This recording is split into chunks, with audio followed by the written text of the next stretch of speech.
Welcome, everybody, to the Comics Aficionados. I'm your host, Wes, and I hope you're ready for a fun Saturday of comic talk with me and my crew. We got a great panel for you today. We've got our X-Men historian, who doesn't really read many other comic books nowadays, but he's going to talk anyway. Doc, what's up? Not too much, guys. Happy local comic book shop day. Yay! Wow, is that a real thing? Yes, it is, and that's today. Well, you could have reminded me. That could have been the theme of the show. I just added stuff. Well, it's kind of like the half-assed free comic book day. Oh, there you go. All right. Also with me, Jeremy. You've had a girlfriend for a while now. You never join us. I basically had to beg you. It's been going good. It's been fun. Got everything set up. Good to go. Got the OU representation back here. Oh, nice. So we're good. We're set. Dude, she's really butching you up, huh? Bushing me up. I might just buy a power tool later. Who knows? Yeah, exactly.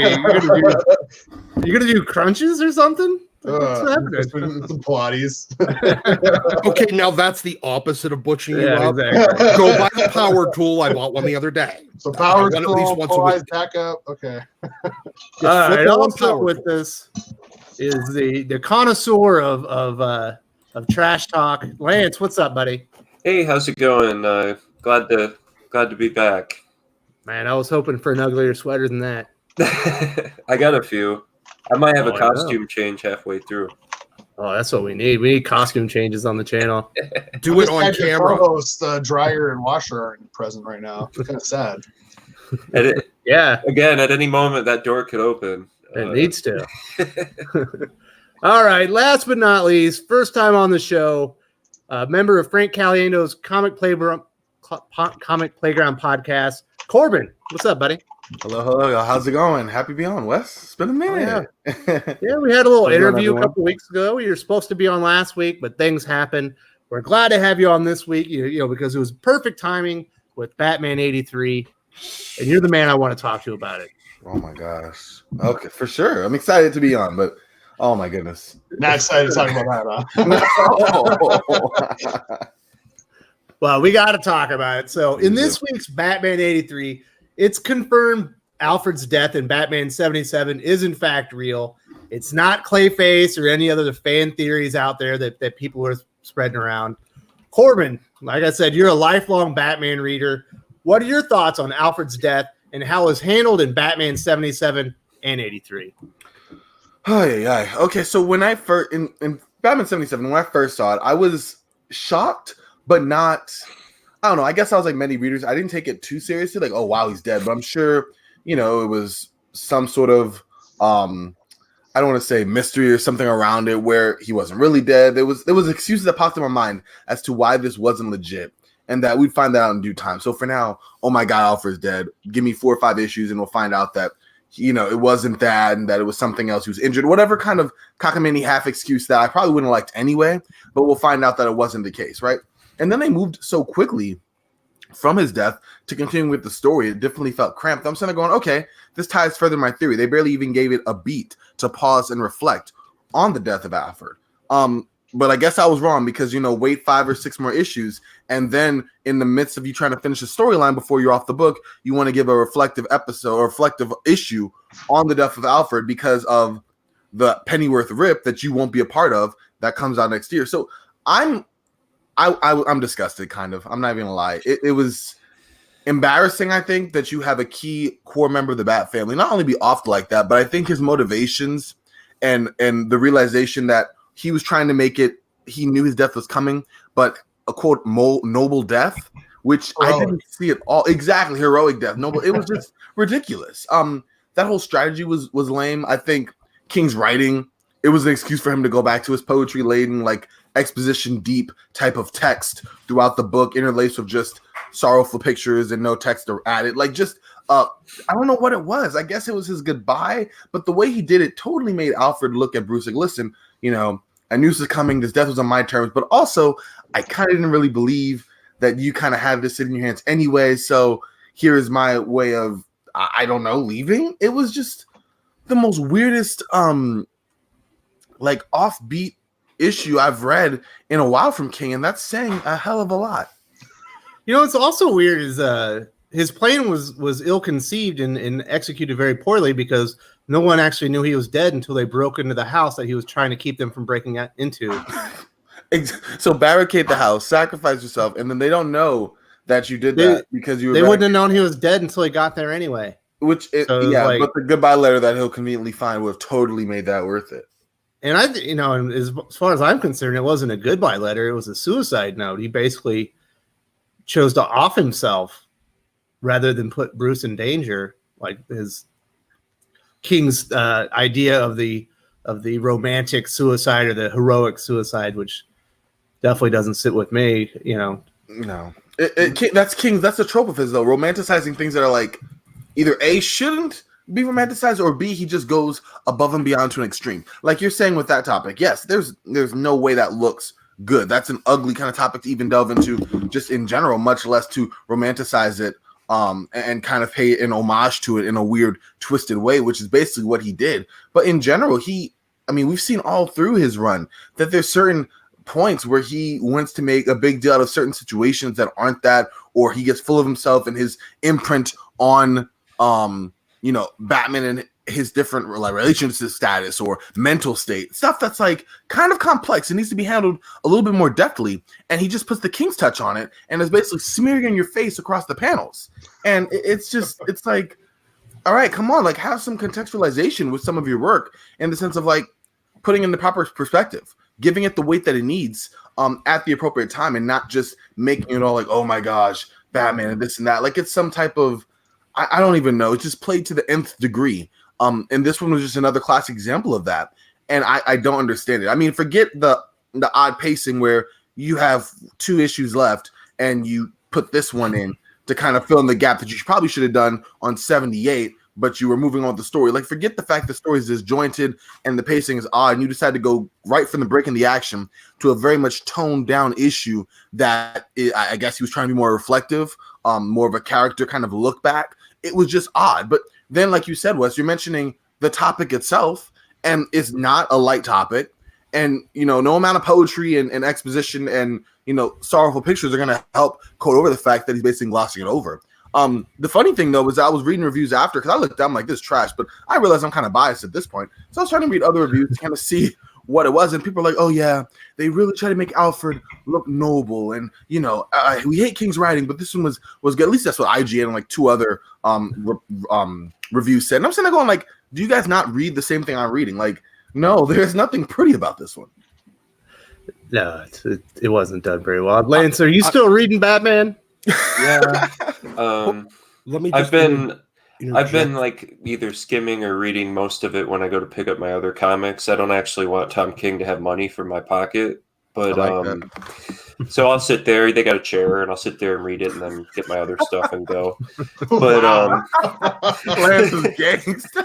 He's like, I'm just gonna pick this up and read right it in front of their faces too. Jesus, I'm not buying it. Don't worry, he's not getting my money.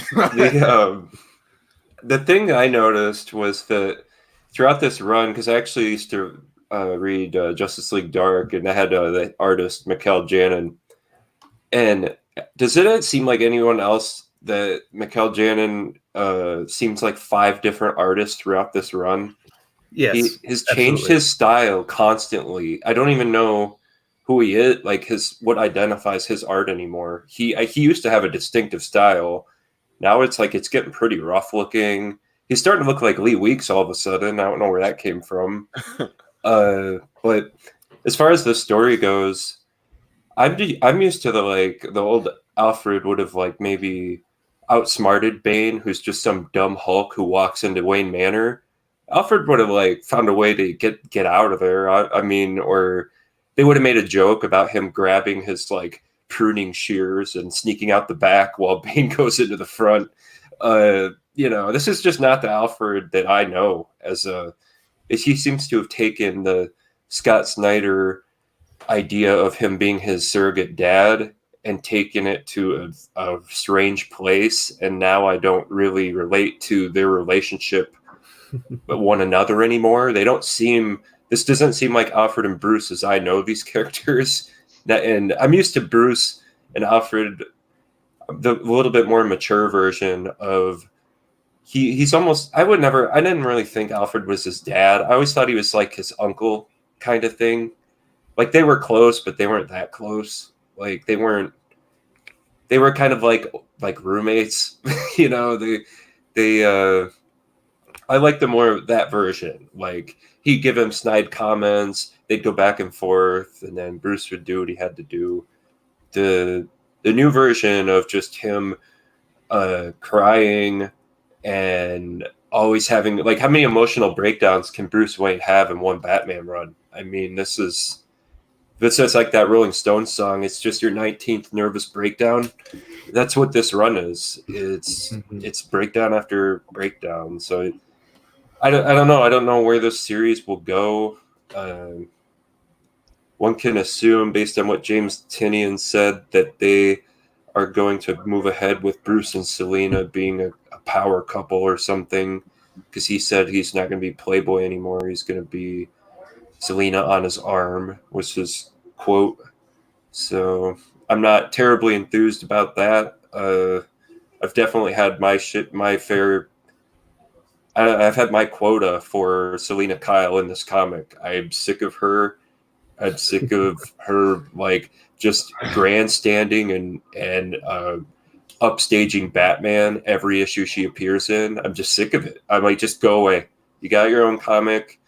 Where it's time to go back to Vicky Vale and someone normal. Like, I just can't take any more of this. And she pulled that same trick with the whip on Bane 80 issues ago, or 50, 70 issues ago, and he didn't see it coming. Like, and wasn't it a double cross then? Because it was like a triple cross, because she whips him, and then issue 50, she's like purring while Bane's like, "This is my master plan." And I'm just confused. I don't get it. Doc, you were wanting to say something, weren't you? I was just fixated on Doug's comment of calling it the King touch, and I'm like, is that the opposite of the Midas touch? Yeah. Yep. Yeah, that's what I was thinking. Everything Midas turned to, touch turned to gold. Does it turn to poop? Yes, absolutely. He turns it into raw waste. It's terrible. Right. Yeah, I'm a little scared to pick up issue 85 now. Are you? I know you basically left the title, right? Right after Jeremy? the wedding. Right after the wedding, Yeah. I thought this was dumb. I was done. That was smart. And so you've been waiting to jump in on 86. Yeah, Are you I still told feeling everyone. that? Well, I told everyone I'm going to buy the A and B cover when King gets off. I hope it's not a bad decision now. With Alfred being dead, I'm kind of a little depressed to read Batman. Yeah, Batman should not be depressing me. He should be fighting depression. It's just really strange. I didn't. The art was actually really good. I agree with you that Michael Yannon's art has kind of been all over the place, especially the last half of the run. But in this issue, it fit in everything. But the only thing that didn't fit were the words. It was just the way Alfred explained everything, and you're reading it, you're like, man, this is a really bad plan. Nothing makes sense here. And then you realize it's like, this is a suicide note. Like, I can't believe this. And it's just completely depressing to read. You would think the CIA would be able to make a pretty convincing suicide note. I mean, come on.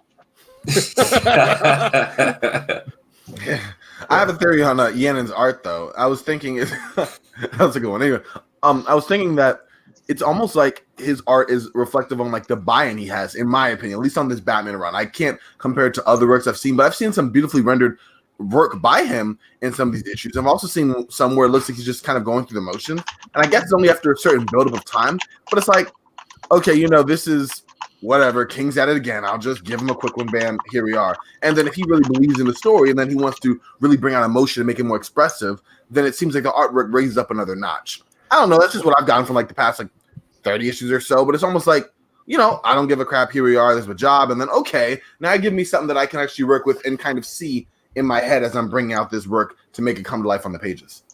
I think when it comes to the art, I think part of it is, some of the issues he's very obviously tracing, 3D modeling, pull. Right. Oh, Well, what? there goes the Melee, right? monetization. Okay. Musical interlude. Gotta love it. All right. Yeah, but some of the issues he's very obviously tracing, and some he's actually doing a little bit. That was awesome. Some of it he's actually doing actual art. Mm-hmm. So welcome to the show, Pele. Did you sleep in, buddy? Oh, sorry about that. I No had my worries. alarm set on my phone, and it was Was it Sweet Home Alabama? yeah. Wow, I you had my said it alarm 50 set on my minutes too phone, late. and it was like that's my alarm on my phone to wake up. Yeah, I'd set it wrong. I'd set it for 10:16 instead of 9:16.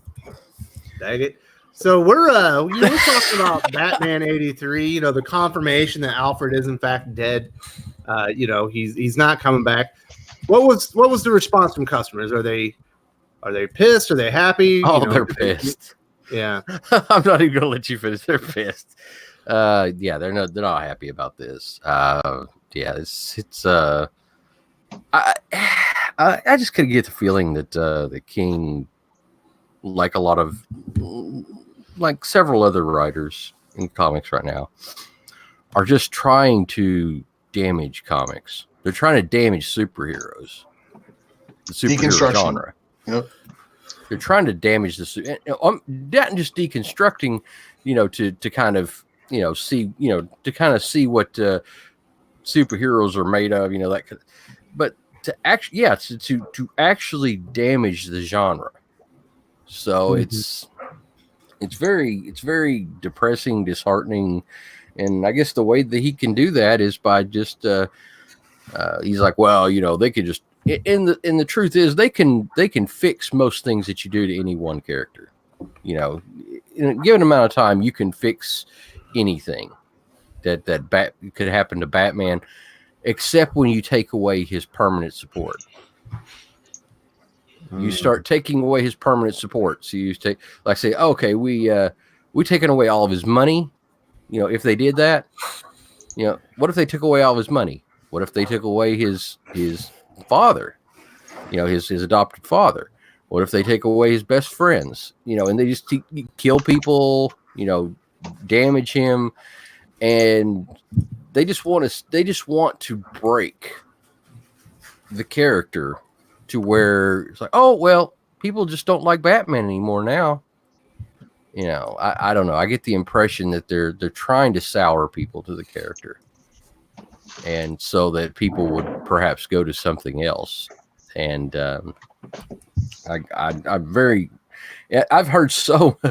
have literally heard so many theories from customers about that, about what what are they like. They're trying to figure out what's going on. Why are these creators trying to do this? And just getting so many theories about it. And I said, well, I think that you're overthinking this just a little bit. I said, really? I said, yeah. I think that King is just a shitty human being. Well, he's trying to use literary trauma as a device for the story, but he doesn't know what he's doing, and he forgot that you actually the hero has to come back changed but better after all the trauma you put him through, and he forgot that step, so he's just killing him every right. He's stuck in the second act of Born Again for 80 issues. Right, exactly. We're stuck in the second half of Deliverance. We're stuck in the second act of Deliverance for over and over and over, and we got our drawers around our ankles. We're screaming to the moon, and poor Batman. But it's that was my one per show, by the way. Mandatory obligation. Yeah. But, so have people, are they numb to Batman now at this point where they just like, I can't believe he did this, but I can believe it because it's Tom King? Or are you getting a visceral reaction from the customers? Well, I think that the most visceral reaction has been, hey, we're not reading it anymore. You know, just dropping the book, just dropping it and say, I'll come back when Tynion's writing. I'll come back when the next writer comes along. And, you know, you get that so much. You just, boom. You know, I've lost over half of the lost over half the Batman subs. So I just want to say SH950 has a great point. The chick on the bottom right has gorgeous hair. Jeremy, what kind of conditioner do you use? Cheap conditioner. But my secret, coconut oil. Coconut oil. There you go.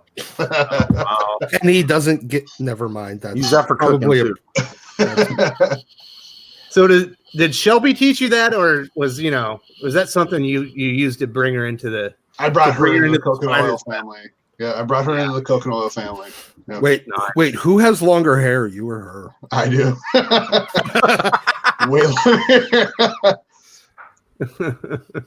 Yes, his hair does smell terrific. Sorry, Pele, I didn't mean to go off on a tangent, but that was a great point about. It's okay. My hair is longer than my wife's too, but nice. But yeah, it just is. But she has a little pixie cut thing that she keeps. Anyway, it's just you can't quantify some of the damage sometimes just in things that you readily see. It's going to take a long time to see how badly this has been fucked up, screwed up. You know, and you're supposed to only get one. That's what I do. That was I only had one F-bomb. That was it. But just see how badly it's screwed up. It's going to take a long time. How do you think people are going to look back on this Tom King era of Batman? Oh, they're not going to look back on it. That's the point. No. It's never going to stay. Are we just going to just pretend the people aren't going to read these comics? Yeah. These guys are like, oh, but Watchmen and The Dark Knight Rises have been print they've never gone out of print.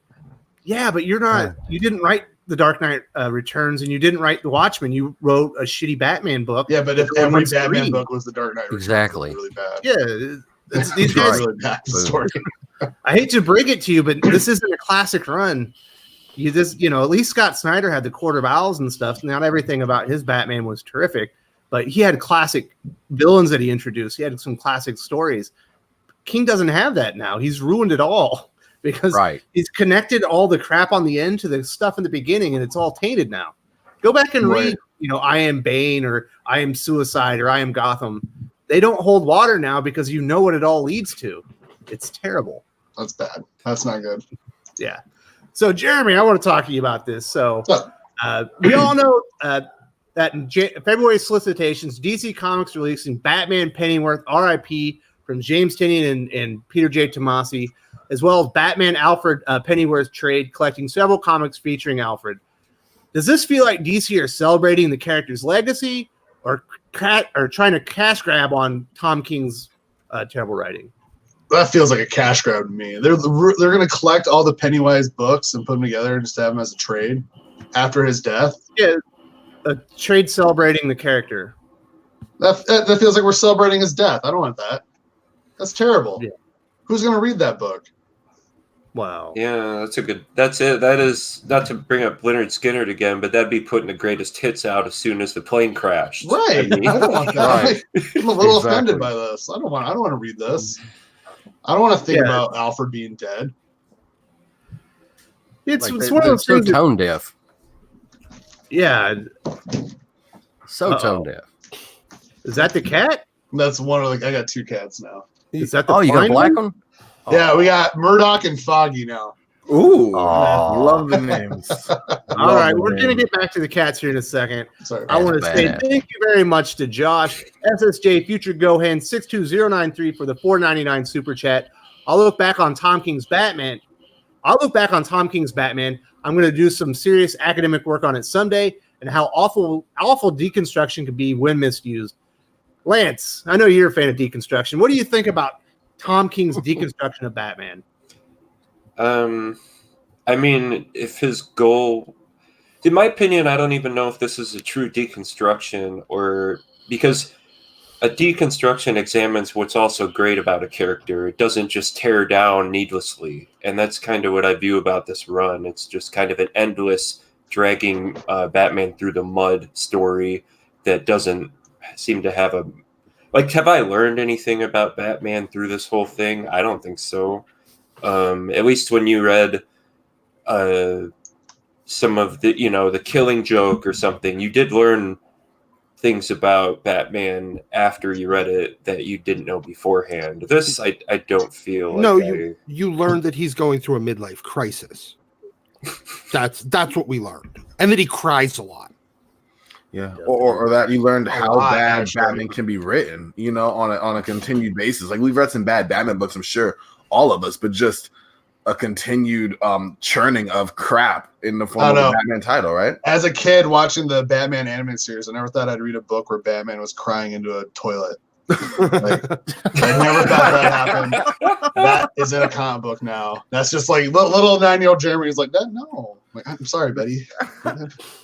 And then there's the whole cucking Batman thing with the love crimes, issue. And I know it's Elseworld. I know it's not canon, but people are still going to have it in their mind. Didn't she like cheat on Batman with Robin? I'm going to hear that for years now. And it's you're talking about the DC Crimes of Passion. That's what I was. Yeah, that's what I said. Is there anyone Catwoman hasn't slept with at this point? Me. She's a hoe. I don't know. Goodness, it's guys. my wife Come was on. saying she's a hoe. They had You that know, Paul Dini Gotham City Sirens series where it was her, Harley Quinn, and Ivy, and that was just like one big. I mean, I don't know. It was ambiguous, and then there's like ongoing threesome comic. I don't know. I don't know what that was. I had a hard time understanding what happened to Paul Dini. He started out writing good Batman comics and ended up with that. But Well, is that a Batman comic or is it a Harley Quinn comic? I think it is. Well, that one was a Harley Quinn comic, but he was writing detective comics before that. Mm-hmm. Wow, he took a little bit of a different approach when it comes to Harley Quinn. His version of Harley Quinn and the one that we have now are definitely two different people. He started to change, though. Actually, it's in that comic. But yeah. So, does anyone else have any final thoughts on Batman and the way that Tom King treated him, and especially in Batman '83 and Alfred and his passing? I'm just hoping things get better. It's terrible, and he should feel terrible for making it. Yeah, agree. Yeah, but he doesn't because he's a sack of filth. Like, who does idolize? Like, who wants to look at this kind of Batman? Alan Moore. He idolizes Alan Moore. Really? Yeah. They all idolize Alan Moore. This is the Yeah. problem, and they all think they're Alan Moore, and really, let's be honest, they're all Matthew Rosenberg.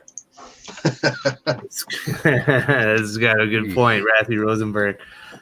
All right, so DC Comics recently informed retailers Tom King's finale, Batman 85, now includes a 2-page prelude to James Tynion's Batman 86. I'm not personally sure how smart this is, but Lance, I know you think it's good marketing. Tell me why it is. Well, they have to pass the torch, and for the last 10 years, Batman, the title Batman, has been the flagship title of the character, and they are running the risk of people being confused about what the main character's title is after when they change hands again. Because sometimes it's detective, sometimes it's Batman. And if you put Tynion on it, there's no guarantee that people recognize him as a bigger writer than Tomasi. So then you might have sales dropping on both sides. This kind of like, in my opinion, gives them a chance to say, if every major event that's going to happen for Batman happens through this book, and then that one is going to follow those events. And so that's just kind of my thoughts on it. It seems like a good idea to me. It still has much higher sales than Detective, even if it's undeserved. So, Well, it still has higher sales than every ongoing, except for probably X-Men now that it's going. Does anyone have any differing opinions on whether actually attaching Tynion's Batman to the end of King's Batman like that is a good move? I think it's the way that they're doing it to just give people a tiny little bit of hope. Well, maybe you won't drop it yet. Maybe you'll actually come back and buy his last issue because you want a little peek of what you're going to get on 86. Not gonna work on me. I'm going right into 86. Not gonna work on me. Bailey, you're a retailer. Do you think this is a smart move? Because I think it's a terrible idea to attach James Tynion's Batman anywhere to anything related to King's Batman. Yeah, it's kind of like got a human centipede feel to it. It's they've got him kind of attached into the butt end of King, and there's nothing good going to come out of that. But seriously, it's that bad. It's like, garbage in, garbage out, and they needed to do a completely fresh start with this and break off from King's influence. It's been so toxic. No matter what the journalists say, no matter what any King supporters say, none of them can say that he actually improved Batman sales. No one can. And it's at the lowest point that it's been in living memory. It's not living memory, but it's the lowest point that it's been in modern times, as far as sales. And it's abysmal. It's absolutely abysmal. And he needed to have that fresh start. He needed to have that break from that. And I would almost want like a number 1 again. That's what I would do. And I just say, okay, that was the King Batman thing. And I think they can do it because they're story, guys. It was just kind of that was so soon. that was Earth 3. That was Earth 3 story. Now we're back to Earth 1. And I just visibly cringed at the idea of another number 1. But I do too. I absolutely do too. I hate relaunching series. I despise it. But right now, excuse me. Hey, I gotta cut in. We've got a $5 super chat. Jason Liebenguth.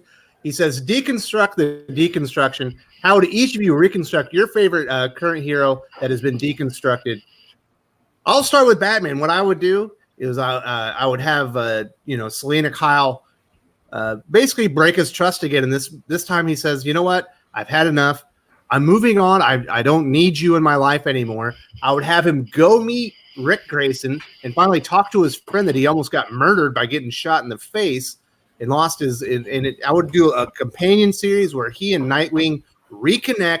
He brings Rick Grayson back into the house again, and basically Dick Grayson replaces Alfred for maybe like a half a year or a year or so. And you remember why that relationship between Bruce and Dick was so powerful and so amazing, and lift both reconstruct both the characters up, in an overlapping story between Batman and Nightwing. And I think 12 months later or 6 months later, you would have two characters that have been fixed. You would have Dick Grayson back as Nightwing rather than this stupid Nightwing team, and you would actually fix both series. That's how I would probably tackle that. Jeremy, how would you reconstruct a deconstructed character? I'm going to go with Hal. I'm going to say right out, Hal needs to start patrolling Space Sector 2814 again. This weird wherever he's going thing, I don't like it. It's just not Green Lantern to me. We need Green Lantern exploring space, going to different worlds, helping out civilizations. That's what GLs do, and they're not doing that. There's always some big, grand, epic thing where it needs to be a little more down to planet, to Earth. That's how I do it. You wouldn't have Teen Lantern hack his ring? Get that out of here. Attacks.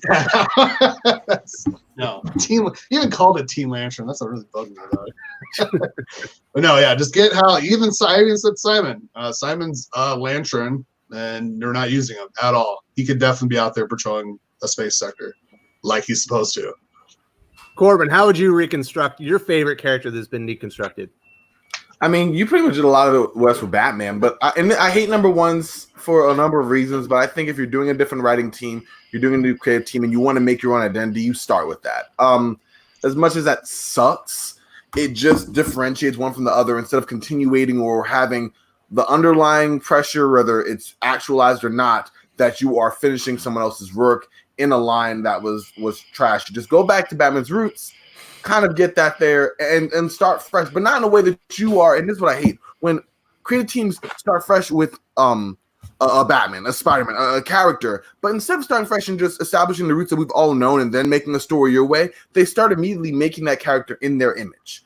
Like, let transition, put some, in time, your own stamp on it in whatever way that is. Because obviously you're a creative talent telling a story on this character, but there's certain tenets, there's certain there's certain tenets and themes that we know that this character is. When we can go back and say, that's not how Alfred is. Why can we say that? We have years, 80 years, in fact, of evidence, of work, of comics to show otherwise, that these are the qualities that Alfred would present. So don't go in there making up your own idealized version of the character. Just go back and tell a different universe this is story. In this case, this Tom King's run, it's so trashy to me. I don't even want an 86. I would rather have a number one and say, okay, this is new. Amen. We're doing different. Let's go to Catwoman. Let's go back to Batman and the Bat family and go from there. I don't need what's going on right now. You know what I mean? That's kind of where I'm at. Like, start fresh, bring it back to what we know. And then over time, as you build the trust of the readers, then you can start making some story creative elements that you can put in there to put your stamp on it your own way. But don't make yourself to be Batman. Don't make Catwoman to be your version of what she should be in this whole universe, because that's ridiculous. Yeah. And deconstruction means so many different things, because you can deconstruct characters.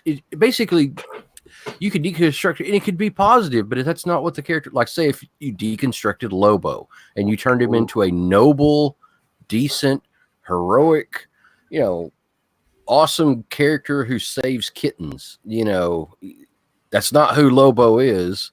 I love Lobo. Lobo's one of my favorite anti-heroes, I guess you could say.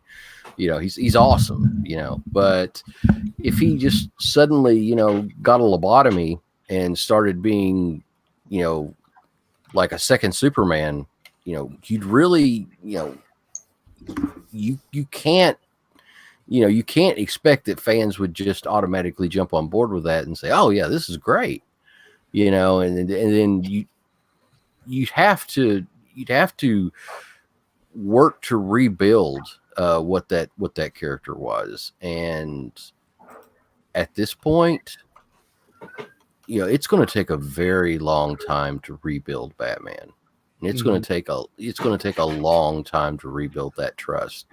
And I would almost kind of do like what Marvel did and not even have a main Batman title right now, and have a series like with Dick Grayson or something like that, and build up to another relaunch of Batman in like 12 months. We're going to relaunch the main title after we get the bad taste out of our mouth. And we're going to have a 12 issue or, run of Batman and Nightwing. But Tom King was supposed to do that after the last garbage year of Scott Snyder, and then we ended up with this again. Every time you allow writers to just, I'm just going to do a relaunch because then it gets the taste out of their mouth. They do it with everything. It doesn't matter. All right, the exception becomes the rule. You want to reconstruct? We got to Cable. How would you do it? Well, I get rid of Teen Cable and bring back the real one. Yeah, but he's dead. How are you bringing him back? There's exactly an infinite number of moments between Teen Cable and Adult Cable. Have literally any of them show up. In his body?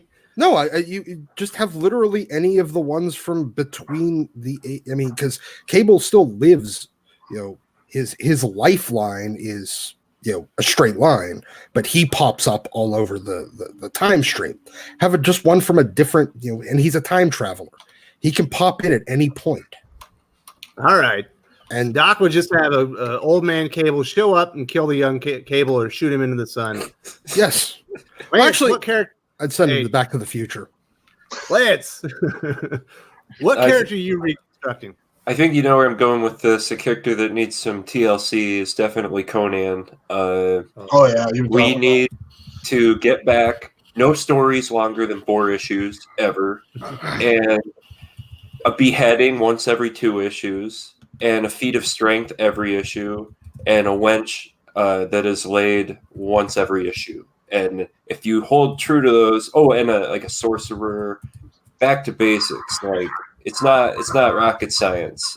Conan is a simple but fun. I don't know. Find a way to put him in situations that only he could get out of, where you should read it and say, "I can't do that." That should be every issue of Conan. Yeah, Conan is. I don't think he's even had a winch since he came to the Avengers timeline. He has. So we got another $4.99 super chat from, I think it's Walesy1. I might be wrong. He's saying, have Superman circle Earth at light speed and go back in time and put Tom King in the Phantom Zone before he kills Alfred. I think that would be effective. If we can't put him in the Phantom Zone, how else can we get Tom King to stop killing characters at DC Comics? Paley, what would you do?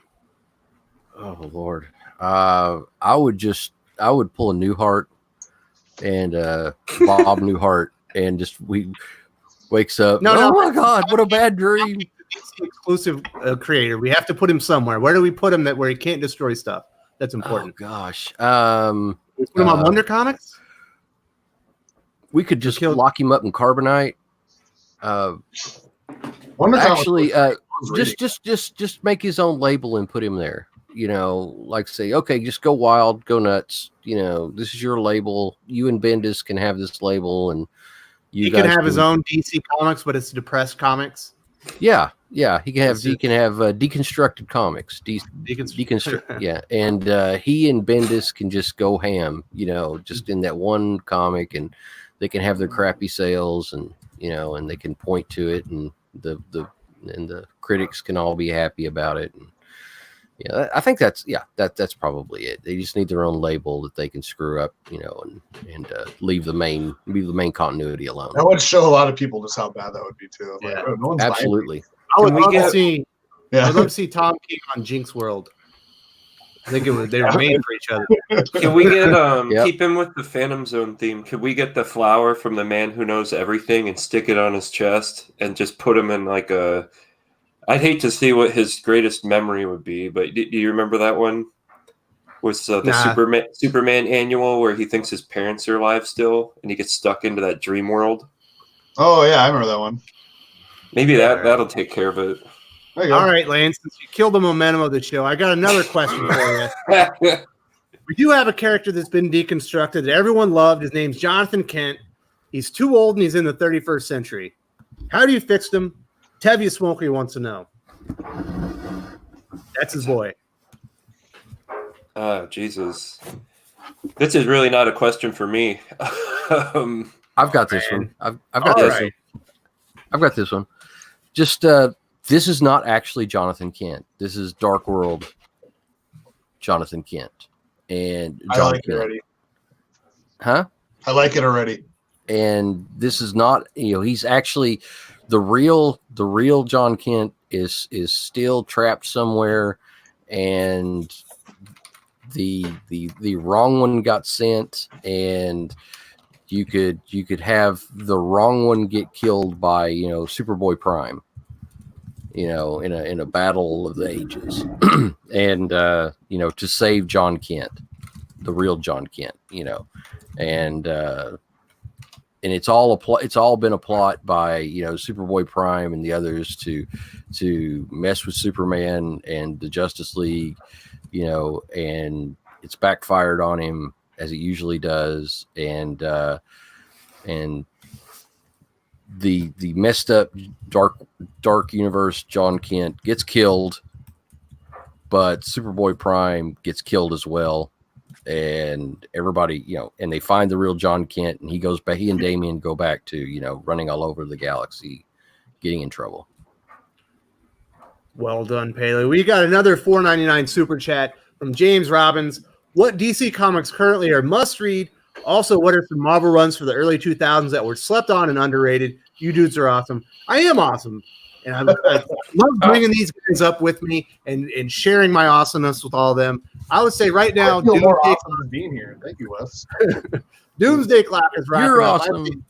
That's must read. I think Freedom Fighters is really great. Also, Robert Venditti is about to take over for Justice League. That's going to be must read my book. And the one I'm really sleeping on is there's a Indian writer named Ram V. Actually, I think he's British, but of Indian descent. His name's Ram V. He wrote These Savage Shores. He's taken over Justice League Dark in February, and that is going to be absolutely must read. Does anyone else have any DC comics that are must read before I ship it over to Doc and his 2000s Marvel comics? Not too much. I mean, I'm catching the Tales of the Dark Multiverse. Not really like the comics of like an issue, but like I've really liked each one of those. Yeah, those. Also, cool. check that out. Classic darker. I mean, in darker interpretations of classic DC events, and all of them have been really well done. So I definitely would recommend that. The only recommendations I can say or must read at DC are the $1 reprints and the $5 like second facsimiles are great. Those are solid too. Those are great. That's about all I can read. They're $1. Usually they're key issues and they're $1. I'd say grab them. Those are must reads. If I have to say must read. Pele, what's must read at DC Comics right now in the shop? Must read. Last God. Yeah, that one's great. I love that book. That's a Dollhouse Last Family. God is fantastic. It's really, really good. I'm enjoying it. That might be it. If you like fantasy, Last God is terrific. Yeah, it's really, really good. It's people are like comparing it to Die, but I don't think it's really, it's not in the same vein. It's more Conan-esque. There's a much darker tone to it, but it's also more heroic. There's a high fantasy feel to it that you don't get with Die, and it's beautifully done. Gorgeous work, gorgeous artwork, solid storytelling. It's just really, really good, and I'm a sucker for really well done fantasy comics, and we get so few of them that when one does come along, I get pretty excited about it. So I over ordered a little bit on Last God, but I think that in the long run, it's going to get a show, it's going to get a movie, something like that's going to come along, and it's somebody's going to pick it up. But yeah, I think that's about it. Lance, you had a horror book you wanted to plug before I send it over to Doc. Oh yeah, Dollhouse Family is incredible. I noticed Peter Gross changed his art style to suit the story because he normally has a cleaner style, and he wanted to look a little sketchy and a little like just a different vibe going here. I thought the first issue was a 5 out of 5. I absolutely loved it. So if you like horror and that type of thing, give it a shot. Is that a limited series or what's that going to be? 6 issues. Yes. I like some of Joe Hill's other novels, so I don't know. I'll think about it. It's from Mike Carey. It's not Joe Hill? No, he wrote The Highest House from IDW, which is amazing. If you haven't read that one, that's a great fantasy book. Oh, yeah. Doc, you're our Marvel guy. What are the runs from the early 2000s that were slept on and underrated? Give us a couple gems. The Mystique run by Brian K. Vaughan. This is back when BKV was still doing a lot of comics. He was definitely still doing Marvel stuff. And it was basically, Mystique as a spy for Xavier. It was really fun. The Cable and Deadpool 50-issue series that was done by Fabian Nicieza. And I think Patrick Zurcher did most of the art for that. I mean, while he's kind of a clown, it was still good work. This is before he got all digital and photo referenced, and his stuff still had a lot more energy to it. And I probably have to say the Exiles run that was I'm trying to remember who wrote it. But Exiles, the original run, it lasted for 100 issues. It was really good for like the first 90 some. And then, as much as I like Chris Claremont, he came on and kind of like in the last couple issues and then kind of turned it into the Psylocke show out of nowhere. But it was like the Blink series. It was mostly done by Judd Winnick. And when Judd left, it was mostly Tony Bedard. But it was really good, really fun. You could find most of it in dollar bins and or less than cover price back issues, and it's a fun read. Just go start picking some up, and it's really good. So, all right, Doc. Yes or no? John Keller says, I think Brian K. Vaughan also wrote an Emma Frost series that was great. Is that true? I can't hold on. I will tell you whether or not that was. Oh no. I read that Emma series, but I don't think that was Brian Vaughan. No, it was Carl Bollers. Uh-oh.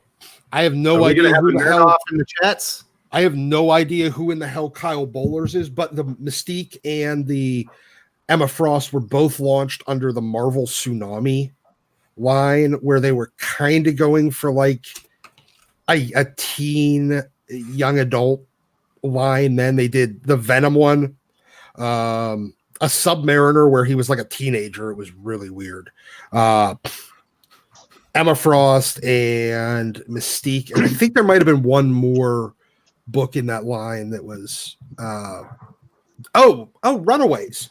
Runaways was part of that same the Marvel Tsunami line. But after about 6 or 8 months, they kind of dropped the Tsunami thing because it wasn't like super successful as a like kind of a marketing banner. But yeah, they all launched out of that. Mm-hmm. All right. Well, thank you very much to James Robbins for the super chat and the question. That was a lot of fun. All right, Corbin, back to business. You're the guy that DC Comics is trying to get with by adding these 2 pages of James Tynion's prelude to Batman 85. Good move or bad move? I'm torn on it, to be honest with you. I wanted to say it was a bad move because unnecessary. Finish King's Run and start totally fresh with Tynion's and just jump on that. At the same time, I think it does give us something to look forward to from a fresh, different look. You're going with a different writer, and it's also going to be a continuation of the same current line. So in my opinion, why not, I guess? You're going to have this already end with King, then it's going to go right off seamlessly with 86 with the new writer at the helm. So let's get like a bridge. And I guess this 2-page, whatever you want to call it, showcase, preview, what have you, is that bridge to kind of say goodbye to King and introduce it to Tynion like seamlessly. So with that being said, I mean, it's one of those things that I guess I don't have too much of an opinion on. I want to say I don't like it, but I see some practicality to it. It would be different if they were starting a whole new, like I said, Batman #1 with Tynion, in which case I'd say it's unnecessary. But in this case, they are finishing that exact same line. They're continuing along with that. So you might as well do something that gives us readers a look at Tynion before, the next issue. All right, I got a surprise bonus question for you, Corbin. Do you think it's smart that DC Comics is putting James Tynion's name front and center on that DC Crimes and Passion cover with Catwoman cheating with Nightwing? I do. I'm not really certain about the whole allure with Catwoman, with all of this recent Batman and everything. Not recent, but just in general. The fact that we were hoping that Tynion would go in a different direction, it doesn't bode well to that at all, because that means you're still not only making Catwoman front and center in your stories, but you're also introducing a new wholly unnecessary element by having a Catwoman Nightwing Miasco. So it's out of continuity, but I think it's a bad message it sends. Oh no, in general, no, yeah, it's definitely no. I'm sorry, I should have said it's not in continuity, but the fact that you even if you are writing an Elseworlds or other side story that's not in continuity, that still wouldn't be. You've seen there's been an oversaturation of this character already. It's like what Lance said. We're sick of seeing her. Exactly. So if there's already been an oversaturation of that character to begin with, then why, when you have the chance to use a number of different characters for this story, would you go back to that old well? That's already been dipped in multiple times, just like Catwoman.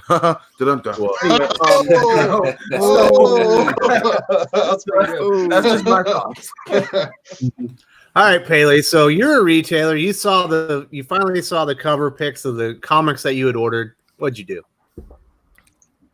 For DC Crime. I canceled it. I was like, I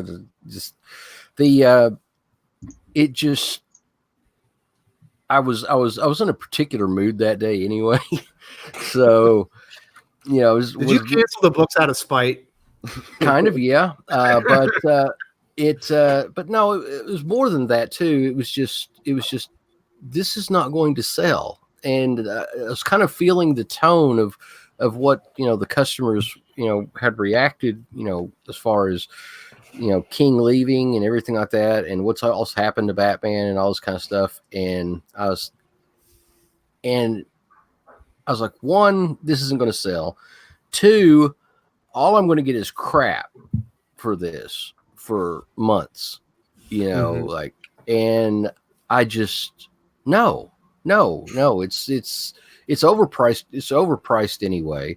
It's Elseworlds, big deal, so I just canceled it. I just, I only had 20 copies ordered because, it's a $10 book. Yeah. Well, yeah, it's a $10 book and it's just a Valentine's Day, I don't know, publicity stunt.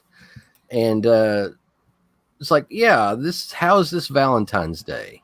I think these SJWs are warped.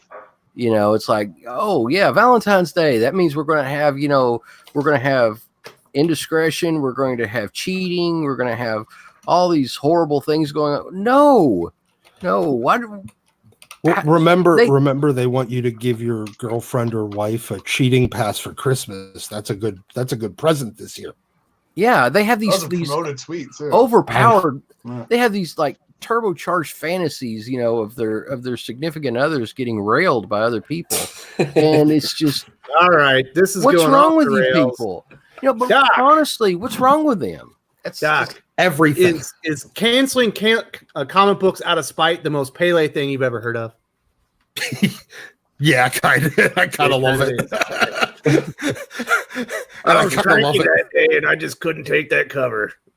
Called my diamond rep right up there, and just canceled it. No, I didn't go that far. I just got on the computer and canceled it. But it's the pettiness I strive for. It's just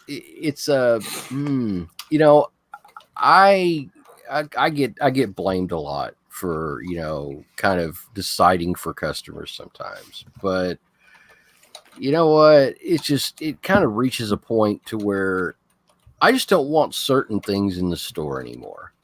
And, I stopped getting all the porn comics long ago. It's like, this is just too much. And then certain other comics. Yeah, there's like a Pussy Dolls book that's out. I see it on my LCS's shelf. I'm like, it's kind of a little too much. Tacky. It's tacky. Yeah, it's like, really? This is where kids come. And it's kind of like the Crimes of Passion thing just kind of set off my tachyometer. This is tawdry. I think tawdry is the actual word that I used, when I was like in my reason for cancellation. This looks like tawdry garbage that I don't want in my shop. And, it just, okay, I curate maybe a little bit too much. But, it's just, I get a lot of responses too from customers saying, well, I'm glad you don't have that's garbage. It's like, fine. But also it's very practical in terms of, what if I sell like 4 or 5 copies of it now after this is, after everybody's heard about it, and then I get stuck with 15 copies of this. It's going to be stuck in the bargain bin, $10 a pop, that cost me like $5 a piece, And like, I don't want that. Bad decisions. I imagine there's retailers out there that are going to get just like 50, 100 copies of it, thinking it's going to sell out, and they're in for a really rude awakening on this. So, Pele, are you going to order the Transformers Valentine's special where the 2 Transformers are cuddling in the leaves? No, I didn't order that either. Did anyone see that cover yet? I saw it. I saw it. Because there's totally genders for trucks. That's what I wanted in my Transformer books. Yeah. It's a real shame that Transformers in the age of trans right now. It's a terrible name to have. I don't understand. I just don't. Next topic. So as I'm a somewhat newer reader, I've definitely been reading comics, probably less than a shorter amount of time the guys on the panel. One of the things I've noticed is that comic writers don't know how to end stories. They always leave them open-ended, and I hate that. I think it's fine to leave some plot threads that are open and need to be explored further down, but once your event is over or your story arc is over, that should be the end of the story. You should be able to read that and be like, I'm fulfilled. I've had a nice, clean experience reading this. And so once again, Absolute Carnage started out terrific. And I read the finale of Donny Cates' Absolute Carnage this week. And like I said, I'm torn. On one hand, it's a fun story, and issue 1 is one of the best comics of 2019. But on the other hand, it feels like it just sets up another symbiote-centric event. Oh no, because it Yeah. does. Yeah. Pele, Uh-huh. what did you notice this too? Yeah. And readers notice it too. That's and they're like, oh, well, I guess where's this going? And I was like, yeah, it's going all right. Let me show you what's coming in. And and that's what it is. It's just, they're leading people into the next series, and they're leading people into the next, shoot in the next offshoot books and stuff like that. There were probably 40 books attached to this event. Absolutely. You should feel like you read a full story. Yeah, you should feel like it. But, it's like really been a really, really, really long prologue. Mhm. Yes. And Description. overly long. It's like Event Leviathan all over again, but with less or with more comics. This is the Yeah. problem with comics these days. Things that historically were always done as just story arcs within, contained within a title, which might have a tie-in or a crossover, and it'd be one issue of somebody else's book you had to buy that month. Now become events, but the events aren't self-contained because they're not supposed to be. They're supposed to be part of the main run. Right. It was the problem with War of the Realms. It's the problem with Absolute Carnage. It's the problem with most of the rest of these. They were supposed to be. They're designed to be part of the actual main story. And then Marvel, the publisher, decides, ooh, this is good, it's popular, let's turn it into an event. But it's not designed that way. Well, because event books, they can tap everybody for $5 a piece. Yes, exactly. Versus issue 18, they can't. Right. And ongoing, I mean, we're going to hit a place where it's going to be ongoing series of $5 a pop. Wow. But Is there a it's going to phrase? happen. Is there a phrase that you want to hear less than "it all leads to this"? Yeah. And It ends here. I could go the rest of my life without ever hearing that again. Yeah. they're boiling the frog, and you're the frog. So they're just raising the temperature up. They know they can get away with $5 a piece for not ongoing, but for special events. And people don't, people groan, but they pay it. And as the pool of readership shrinks, they've got to get that money somewhere. So, it's sad. And they don't have an answer other, they don't understand that. Oh, what if you just actually had good writing with good artwork, with compelling storylines, and you'd be able to build your readership base again? No, let's just rip, rip the existing fans some more. Well, here's an example. This is an early 90s book. It was when the Brood ended up in New Orleans, and Ghost Rider was there, and the X-Men. And this was in the early 90s. It was nowadays they would have turned that into a 6-issue event. It was only like 3 or 4 issues in the comics back then, and it was 2 issues of X-Men and 2 issues of Ghost Rider. That was all it was. And these days they would have turned that into an event with 17 tie-ins. And then the fact was, it wasn't designed to really have any closure. Ghost Rider kind of, it started in X-Men, but it kind of finished in Ghost Rider, and then the little bit of the tails of the, like the leftover plot threads were handled either in Ghost Rider or continuing in X-Men. And, Right. and it was only a little bit with the interpersonal stuff that was handled in X-Men because it was, Gambit and the Thieves Guild and the Assassins Guild and everything, all the guild stuff down there, because they were introducing all that. But that was the only point of it.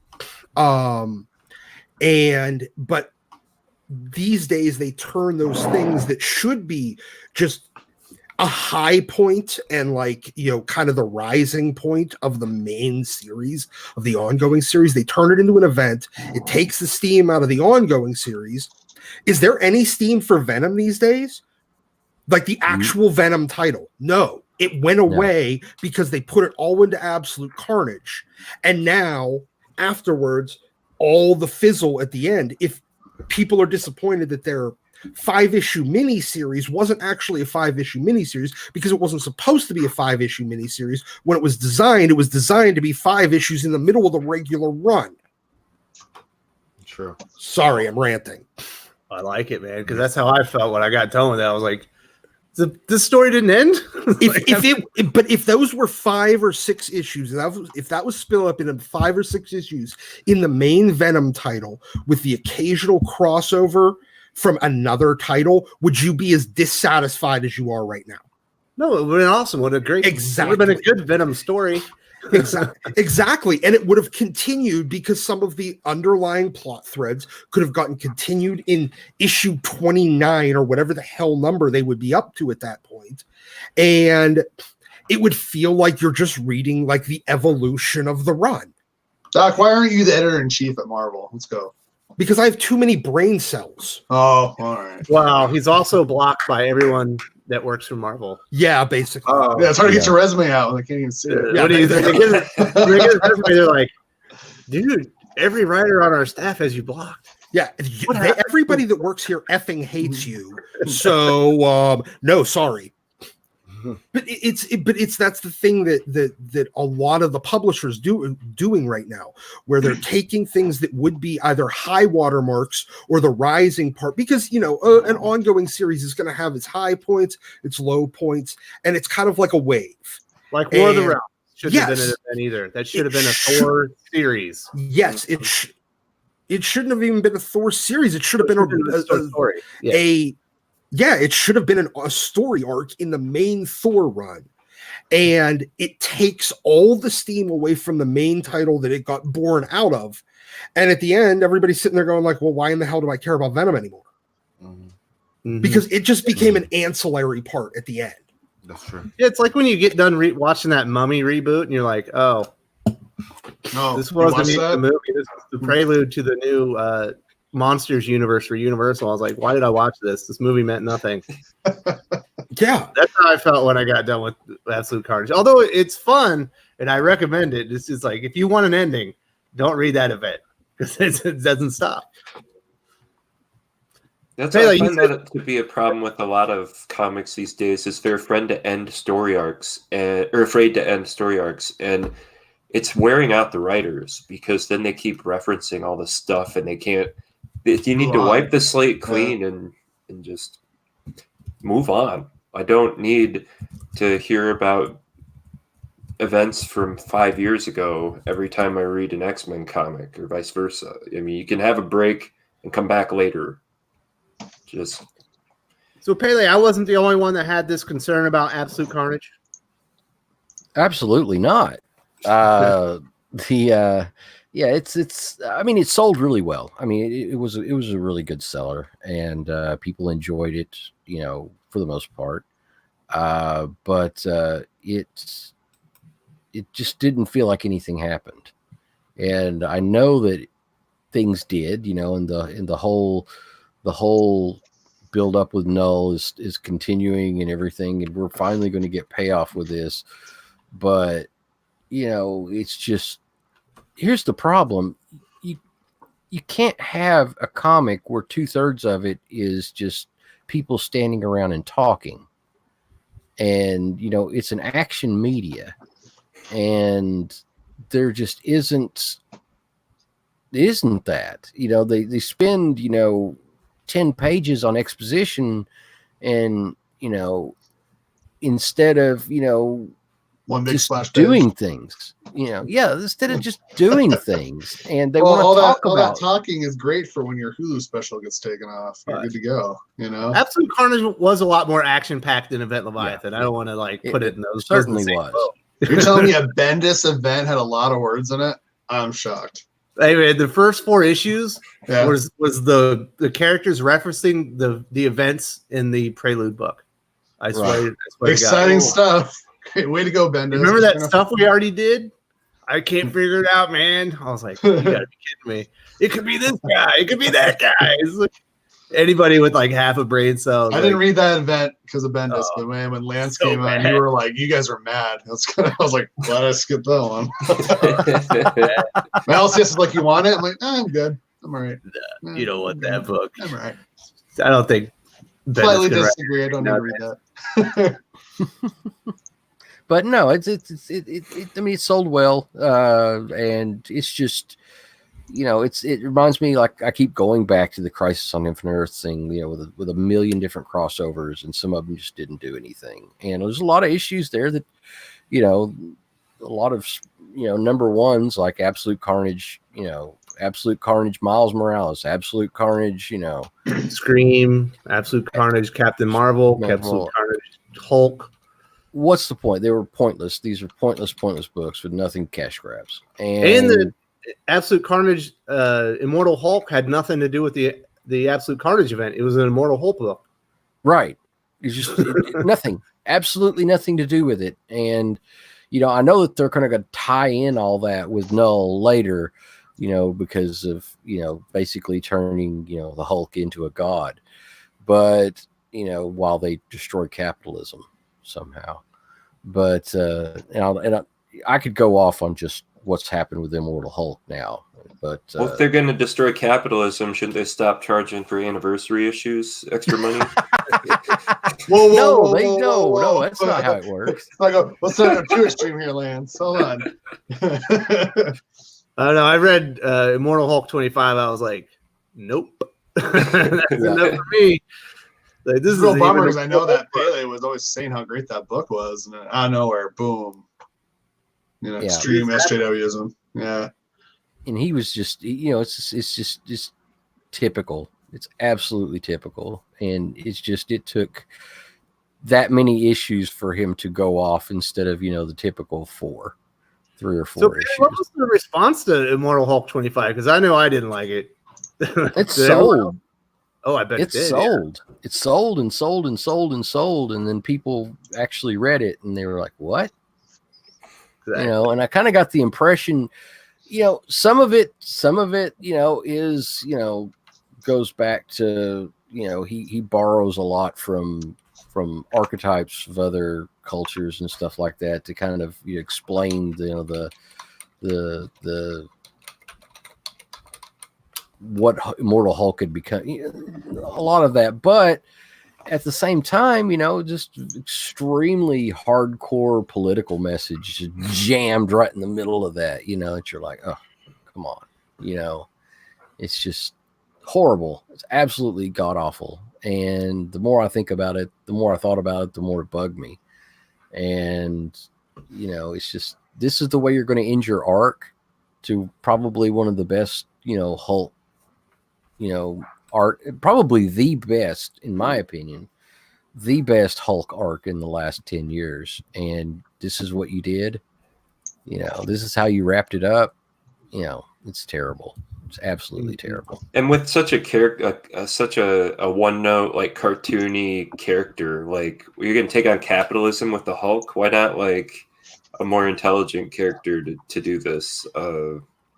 I'd prefer not at all, but it'd be kind of like taking on election gerrymandering with Swamp Thing. I don't get it. And it's so far out of left field too. It's just, there's no build up to this. It's not like V for Vendetta, where he kind of, always had it, he's always had it in the back of his mind, and you knew where the comic was going. You knew that the tendencies are there. And this was just blah, right at just pop up. No. All right. Let's talk about something that's not going to come out of left field.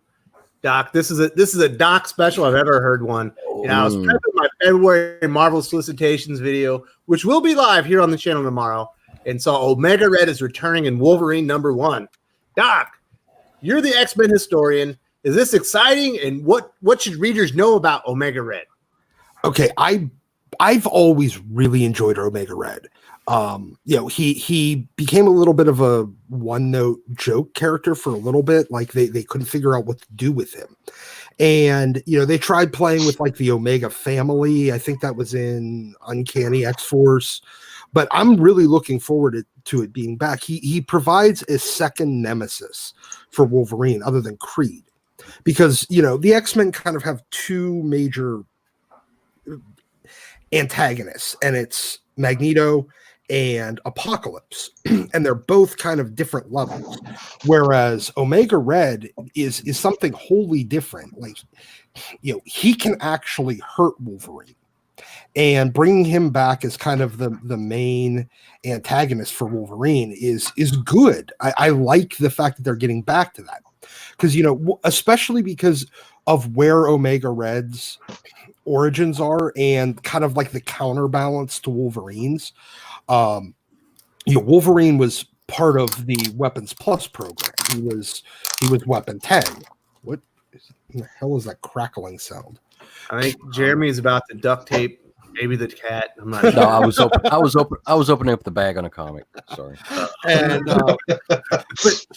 but the Omega program was kind of almost like the Cold War Russian, response to the Weapons Plus program, except for he was too dangerous to even release. He was kind of like the Winter Soldier, but for Wolverine. But except for the fact, it wasn't as close to home. It wasn't somebody that he was friends with or anything, but it was somebody he had dealt with previously, and that they turned him into a weapon against to be used against, essentially the Americans and the Canadians, as part of the Russians' Cold War program, except for he was too dangerous to even release. He was too dangerous and he was too crazy. And having him back because how many times have we gotten Wolverine versus Sabretooth over and over and over and over again in all these relaunches? It's kind of pointless. We've seen it. You need to take a break on that and add somebody else as the nemesis. That was the problem with like the X-Men movies. It was always Xavier versus Magneto. It was always the X-Men versus Magneto, and it was the great thing about introducing Apocalypse in the movies, even though they turned him into Ivan Ooze. Well, they did. They did. You're right. But having a break from that kind of formulaic Wolverine as, it's a new Wolverine relaunch. How many issues before he's fighting Sabretooth again? But doing it with Omega Red this time, especially if they I have no idea whether or not they're going to explore any of kind of the symmetry between Wolverine's origins and Omega Red's origins, but the fact that you have somebody that they can actually hurt one another, his carbonadium whips and his basically degeneration powers, his poison, his natural poison that actually can hurt Wolverine. Instead of just him and Sabretooth slashing each other over and over and over and then healing, they actually give a bad guy that can hurt him. It's good. Mm-hmm. I like it. So you're excited about the return? I am. I'm not excited by the $8 price tag. Well, it's 72 pages, man. I'm still not excited by the $8 price tag. I don't like them going to $5 price tags for number one, and I don't like $3.99 price tags on every other issue, but an $8 one, it's really starting to push the limits of what the readership will actually buy and will actually support. And I don't like it. But at the same time, now here's the thing: is it going to be 70? I don't know, because I'm going to flip through. Well, I'm going to flip through it because I want to know every other time they've done these, 70-page, 80-page, number one issues, they jam it with. It's only 22 pages of actual story. There's going to be. If they end up sticking 50 pages of filler afterwards or reprints of old Omega Red appearances, because it wouldn't shock me to see knock off like second story in there that you didn't want to pay for to begin with. Yes, some Z-list creators. If it's action, if it's 72 page, well, I don't even mind Jim Zub, but like some Kelly Thompson written garbage, or a reprint of X-Men 4 and 5 from 1992. Who's the artist from Squirrel Girl? Yeah, like no, I mean, like let's go with Erica Henderson and Kelly Thompson, or maybe Leah Williams to make it all better. No, Matthew Rosenberg's take on Wolverine. Yeah, we've already gotten that once. It sucked. And don't remind me. I've still got the stupid crap in my 25-cent bins. But so, that's the part that I'm not sure about, because every time they've done these giant-sized issues, they jam it with a bunch of crap that you wouldn't pay the extra money for if you had the option between buying the regular 22 or the quarter. Yeah. If it was on the corner, it's the one you pass over. You're like, that stinks. Exactly. Well, they have only one listed artist for that, but I'm skeptical. Yeah, we'll see. If it's 72 pages of Ben Percy and whichever the Kubert brother it is, I can never keep them straight. It says Adam Kubert and Victor Bogdanovich. Okay, so two artists. But I think they're working in tandem. No. Oh, he's the other artist. Yeah. Oh, okay. But so, if we end up with just 72 pages of that, sure. You know what? I can actually get behind that. And it's like one story, not like an annual. It's padded with a bunch of filler stories. Well, I'll believe it when I see it. I'm excited, but maybe I won't actually put this in my pull list. Maybe I'll just kind of grab it off the shelf and thumb through it first before I buy it. That's what I'm going to do. They're not getting it immediately onto my pull list. I'm flipping through it before. All right, Doc. I want to. I doubt they're going to run out, right? I mean, how many variants are there? Hold on. I want to. There's 12 so far. I've already done the math. Doc, I want you to get hot here. Have you seen the page count on Giant Size X-Men? No, actually, I haven't. I'm curious. It's 40 pages. Yeah. Giant size my ass. Wolverine's giant size and the giant size X-Men is like half. A couple extra pages sized. Yeah. No, stop it. Stop it. You're being dumb. Was there not another X-Men title they could use? Like regular sized X-Men. Yeah. Maybe marginally larger sized X-Men. Extra size. 20% slightly larger X-Men featuring Storm and whoever. Jean Grey. 40 pages? It says 1 out of 5 on there too, so it'd be 4 more. So 40 page limited, no. And how much? What's the cover price on it? It's $5, but okay, well, it's it looks like a team up comic. It's a misuse of the name. I don't like it. Yeah. It really is. That's sad. Utter misuse too. But back on the Wolverine #1, I like having Omega Red back, especially if they're actually going to do something with him, because they didn't really, they couldn't. Nobody could figure out what to do with him after they kind of created the character.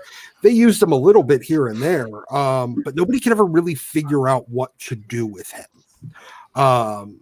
And if they can actually do something interesting with him and explore the way that the Omega program, because I don't know if he actually came out of the Red Room program. I'm not sure. It might have been another offshoot of the Red Room program, the same way that like Weapon X was an offshoot of the Weapons Plus program, which was an offshoot of Project Rebirth. in the Marvel universe. And that is interesting. It kind of creates some little bit of connections between these government programs. But if they explore that a little bit in the way that it was kind of a response to the American and Canadian research and Cold War essentially human weapons development, then yeah, I think that'd be really interesting instead of just adding a bunch more Omegas. Because that's what they did the last time they brought him back. They added like Omega Blue and Omega Green or White or something. I don't remember it was like a chick and a kid. I like this Omega Sentai series. It sounds good. Yeah. So do something. He was a great guy. He's always giving great comments. He's in the Discord server. We love that guy. He's saying he watched an interview in Kubert and Bogdanovich. You're doing half of the book each. Okay. All right. That's a really good creative period. As far as artists go, you're not going to get better than that at Marvel. Yeah. Honestly, I'll flip through it. I'll see. Yeah. I don't know. So how many variants are there going to be, Wes? 12? There's 12 variant covers. And when Return of Wolverine, there's like 1 million of them laying around. So there's going to be at least 40 by the end. There's 12 that are announced so far. Jeremy, yeah. I know that you're leaving soon. Yeah, I got to go. What are your comic book recommendations this week? The people want to know. This week, I did pick up like Detective and all these other stuff to hold on to, but I wouldn't really recommend them. I would recommend Blackest Night because it's $1, guys. It came out. Pick up these issues. They're key issues. They're great. They're great value. Grab them. So I'm going to recommend Blackest Night. I like it. That's it? We'll have other ones. I can grab the whole list. But if I'm recommending, I'm going to say Blackest Night. And it's a reprint. All right. There's your recommendation for Jeremy. And he's going to thumb through Wolverine #1. Well, I got an X-Men 1 and 2. And I want to get back into X-Men. You guys are getting me really excited. I really want to start getting back into Marvel. Because I used to be a big Marvel guy, too. And now X-Men 1's pretty okay. It might seem a little slow paced, but X-Men 2 feels like Claremont. We need to start getting these good books out. I'm so sick of everyone being for Black Pill on comics Twitter. It's the worst. I want to be excited about buying comics, not depressed. All right, comic depressing. What? Yeah. Twitter is just the you worst. Heard it here, folks. All right, thanks for having me on, guys. I'll see you next time. Have fun. Later, Jeremy. Goodbye to the 9 penis. Yes. All right. Does anyone else want to talk about Omega Red? Anyone else excited for this? Pele, you excited? Oh, I think Pele might have walked off on us. It sucks because he's got the next question too. Whatever. We're doing it live, folks. So this week, a CGC graded 9.4 Marvel Comics #1 was auctioned for $1.26 million, setting the record for the most expensive Marvel comic book ever sold. Pele, what are your thoughts on this historic sale? And do you have a pristine copy of Marvel Comics #1? I do not have a pristine copy of Marvel Comics #1. I do believe that it's worth every single penny. I'm going to get to that in a minute because it's important. This was a book that, with Action Comics #1, were equally valued. It wasn't that long ago. They were trading blows between what was the most valuable one. And Action Comics #1, a high grade one copy would go on sale and it would set the record. Then a high grade copy of Marvel Comics #1, used to be called Marvel Mystery #1, but it wasn't really Marvel Mystery. That came later, but that's what people called it. But it would break the record, and it get back and forth until finally Action just outstripped it.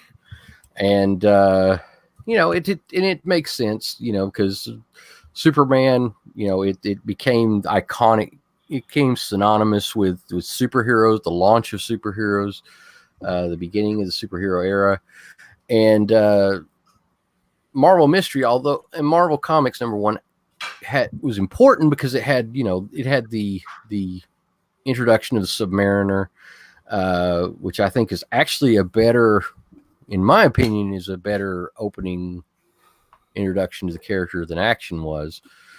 But yeah, it's interesting because the values on that have been suppressed for quite a while, even though it's less plentiful.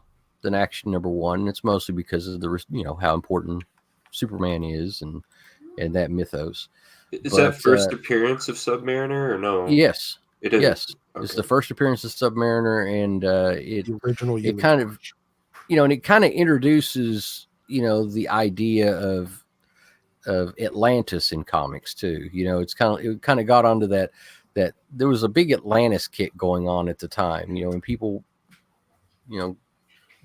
got into that. They got kind of excited about that, and so it's supposed to hook into that a little bit. But the problem is the values just didn't keep up. They kept staying fairly suppressed and everything, and now it's catching up. I mean, it's still not where Action is. Action Comics, a near mint copy of Action number 1, is purportedly worth $8 to $10 million. Probably would bring more than that, if it if it came down to a public auction, like Sotheby's or something like that. There's no telling what the highest the Denver copy, the Mile High copy would sell for if it was ever graded and auctioned off. It would probably be a $25 million comic. But it's really, really nice to see another comic breaking $1 million now. And Detective 27, the highest rated copy graded, the second highest graded copy of Detective Comics number 27 broke $1 million. I think he even had an Amazing Fantasy 15 that broke $1 million. 9.8 of it broke $1 million. So when you see books like that finally start to break in, it's kind of like it almost feels like it's been a long time coming for a book like Marvel Comics number 1. But I used to own a copy of Marvel Comics number 1. It was a poor condition copy. Half of the back cover was ripped off. It looked bad. It looked rough, but it was still Marvel Comics number 1 during a time when it was, like I said, it was almost, in the same strata as Action number 1. And I had bought it from an old guy that had been collecting for 60, 70 years. And, he's just like wanted to pass on his collection. I didn't pay him precisely what book value was, because I didn't have the cash at the time, but I paid him a handsome sum for it. And so I kind of had a piece of history there for a while. It was neat. It was interesting. But ultimately I passed it on to somebody who's more of a comics historian type. I almost kind of wish I'd kept it, but I traded it for a really, really, really pretty, very fine early detective. So, very early Batman appearance. First appearance of Batmite? Actually, it was the first appearance of Joe Chill. Wow. So, that, yo. So yeah, it was the first appearance of Joe Chill. So it was.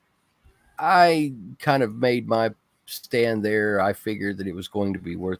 It was Detective 33, and I figured that in the long run it was going to be the more valuable book because the whole thing with Batman was really taking off.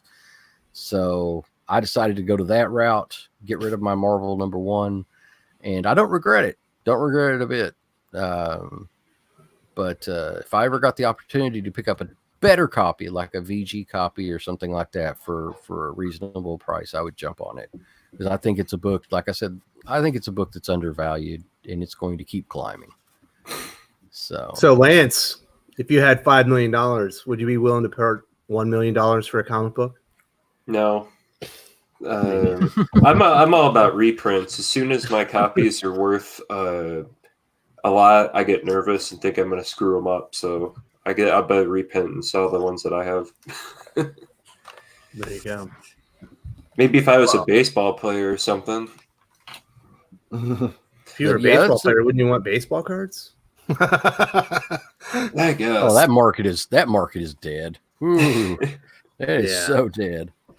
But yeah, I mean it's an interesting topic as far as investing in comics. Very, very deep topic. I think that a lot of people get kind of have that feeling that Lance does, where they get nervous about owning the comic at that point. They're like, well, what if something happens to it, but that's why you get them graded. If it's a book that's that rare and that valuable and you're nervous about it, get it slabbed. That way you can't mess it up, really. So are you saying that I should slab my bat penis? Absolutely. You're not using it for anything else anyway, right? That might hurt. That sounds like all right, Pele. We had someone on Twitter asking, they wanted to get their whatever comic CGC grade. What was it? It was McFarlane. They wanted to get a McFarlane signed 301 graded and slabbed. And I'm like, what's your recommendation? No. Well, I mean, it's always going to be worth something because it's a McFarlane signature. And it was going to be that, and I kind of misunderstood what the guy was saying. He said he was going to have it signed and he wanted to get it slabbed for his friend for his birthday. But the thing is, it's McFarlane having a CGC event is what it turns out what it is. So that's a different animal altogether. That's where they witness it. Yeah, they're witnessing it. They're there on the spot. Hey, you're paying your $50, for him to sign any, or $80. $80 includes the slabbing, the signature, the whole 9 yards except for pressing. If you want pressing, it's extra $20. So $100, say, to get your book, any book that you own, anything that McFarlane has any tie to, send it into CGC. They'll take care of it. They'll clean it. They'll press it. They'll get him to sign it in the place that you want it to be signed, and then they'll slab it and they'll grade it, slab it, and send it back to you. Postage paid. I've heard stories of him just sitting and signing for 8 hours, though. I mean, how much is his signature worth? Surprisingly, still quite a lot, because, still a lot of fans out there. And it's not just one signature per person. You get people that want his signature on many of their books. So, I know guys that have the entire, ASM run with him in it, where he did the artwork. All of them signed. Would it be better to find an odd piece of Spawn memorabilia for him to sign rather than a comic book at this point? Well, CGC only does signatures. Oh, I just mean as far as value. Not really, because they've got baseballs that have been signed by Todd McFarlane. They've got, I've got that little Spawn poo. The turd Spawn, and it's got his signature across the butt, where he signed its butt. That's cute. But I paid $50 for a stupid Spawn poo,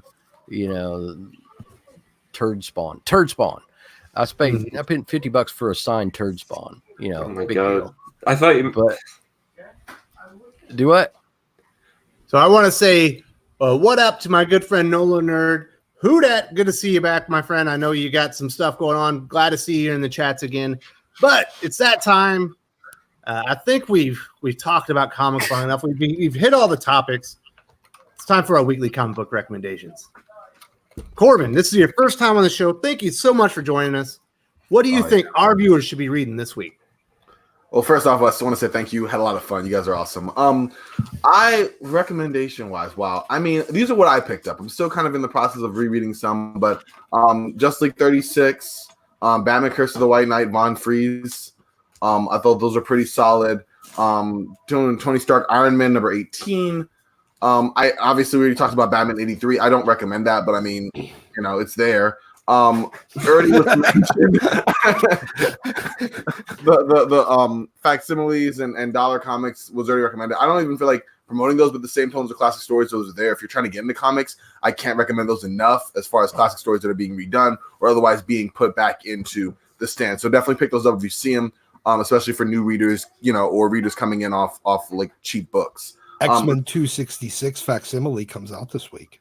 Well, there you go. That's exactly another good one to pick up. I also love Tales of the Dark Multiverse enough on the DC side, so I recommend that. For Batman, you know what? No, I'm not. I'm going to say hold. Let's see in a couple weeks. Once James Tynion gets on, what's going to go from there. But aside from that, those are my picks just for this week. Nice. All right, Lance. What are you recommending this week? Well, it wasn't a new issue, but I see the sales are hanging in there, but they need to be at least twice as much of what they are. And I am, of course, talking about Criminal. If you're not reading Criminal, you need this in your life. This is a great comic. Every issue is a 5 out of 5. And there's no reason for it to ship 12,000 issues. It should at least be 25,000 every time. So give it a shot. You won't regret it. If you like crime noir movies or novels or anything, Criminal is absolutely the comic book that you've been waiting to discover. I can't talk about it. I've been waiting to review it on the channel, but I don't like to review comics more than once unless there's a reason for it. And Criminal number 11 is supposed to be the really big issue in the run, so I've been waiting on it. I'm champing at the bit to talk about that comic. All right, is that it, Lance? That's all just great stuff. Give it a shot. All right, Doc. What are you recommending this week? I'm only recommending new books this week. Actually, Fallen Angels number 2 comes out. I believe it comes out this coming week. New Mutants comes out this week, and X-Force comes out this week. Yeah, it's going to be a good week for that. It's going to be a good week for that. That's really the only things I'm going to recommend this week. Wasn't the best X-Men week ever, was it? No, it wasn't. Marauders wasn't bad, but it wasn't great either. But yeah, no, I'd go with that. Definitely don't bother with any of the leftover Absolute Carnage miniseries, one shot tie-in, whatever nonsense. Wouldn't even bother with that. But yeah, go with the X ones that come out, and as well as I mentioned earlier, the facsimile edition of Uncanny 266 was the first appearance of Gambit. Also, Chillmonger wants you to recommend Ironheart. You biting? I have not suffered brain damage or a very serious head trauma recently, so no. All right, he's saying skip that one. Pele, what do you recommend this week? The store recommendation was Absolute Carnage number 5, and mostly because it was just such a stellar seller. People really enjoyed it. They as much as we crap on it and everything like that. How many issues are tied in with it was still sold really well, and people did enjoy it, even though it was kind of like a prelude to the fight. But one that I want to recommend is the dollar comic Luther, which came out, which is a reprint of Luther number 1. That's Brian Azarello and Lee Bermeo. Fantastic. Nice. It is the modern blueprint for Luther. And it's so well done. It's one of the best comics that DC has made in the last 20 years. And was it been 20 years within the last years? Yeah. It's fantastic. It's just really well done. And I recommend that everybody go out and buy that. It's $1. How can we call it? It's $1? But yeah, that's what I'm recommending. Also recommending for the next cycle, for the next week. For next week, New Mutants and X-Force, specifically. Fallen Angels, I'm kind of on the fence still about Fallen Angels personally, and I don't like the fact that they're just taking a break. Kind of on the fence about you personally. After that, don't you ever disparage Brian Edward Hill. And they're kind of and then he's taking a break there, for like what, He's afraid. He wrote a movie, man. What do you want? I know. It was okay. Fallen Angels number 1 was fine. I didn't, I wasn't wowed, but it was okay. It was fine, and I understand he's building up to that. So he's building up to something, but yeah, go ahead and recommend that. So yeah, recommend the X titles for the coming week. Go out and get your copy of Dollar Comic Luther number 1 and enjoy that. And if there's one thing to say about Fallen Angels, even if you're not super into the story so far, he's the only guy that's writing them that they don't feel like space aliens. Except for Wolverine. Van Persie's Wolverine. Well, I think there's a reason why they feel like space aliens. I know, but they actually feel like themselves, and I kind of like that. That's why they're the Fallen Angels. Yeah. All right, so next week there's a book coming out from Image. If you like vampires, if you like horror books, if you like the Art of Spawn from Jason Sean Alexander, he's got a new book coming out called Philadelphia that just looks like really strange. It's like a dude comes back to like bury his father. He learns he got killed by vampires, and they're led by the former president John Adams. You sell me on a book like that, I'm absolutely going to read it. So if you're looking for something strange, it's a little bit outside the box and you like horror, I'm saying go grab Philadelphia next week. I think you're going to like it. This week has been a terrible comic book reading week. I read Batman 80 first. Bad idea. It spoiled me on everything.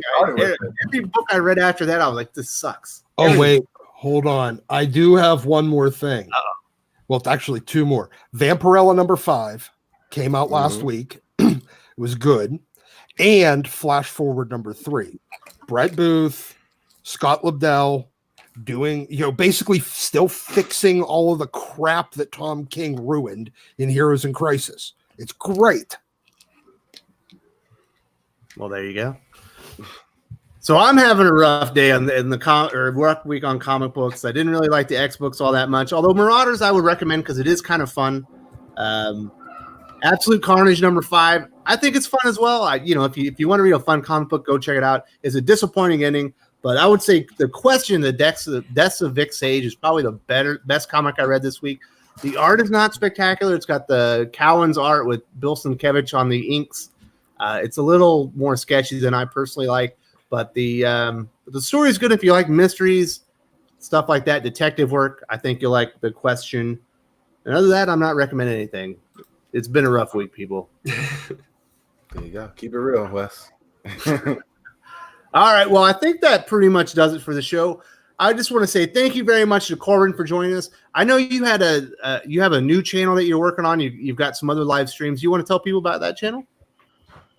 Oh, me? Oh, yeah. So I'm acting all surprised. Like, I don't know what I'm doing. No. So I'm trying to get my own reviews and everything, kind of inspired just based off this, like really just my own takes on not only current stories, but more classic stuff, historical relevance to tales that defined characters. That's going to be under Comics Book Barbarian, which old nickname kind of fits. I'm working on that. I'm also been doing other things on some pods. Shout out to the Absolute Geek podcast and Couch Crunchers that also do more geek culture, comic related information kind of pods and really connect to communities. I'm really big about having conversations like this where we can just talk comics with people who are knowledgeable about that, who know that, and have that interchange of information and entertainment. I think it's really big, and I'm all about that. So Comic Book Barbarian. I hope to have some videos and some stuff out very soon. But thanks again, Wes. It's fun. I love the show. You already know.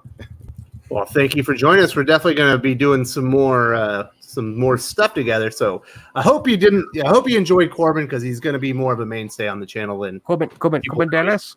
Corbin Dallas. There you go. Skip gives it to me all the time. I'm getting it. Corbin. Corbin Dallas multipass. You got it. All right, Pele. You hijinxer, you. Where can people follow you, buddy? You can find me at just_Pele on the Twitters and on Instagram. Twitter tends to be a little bit more political.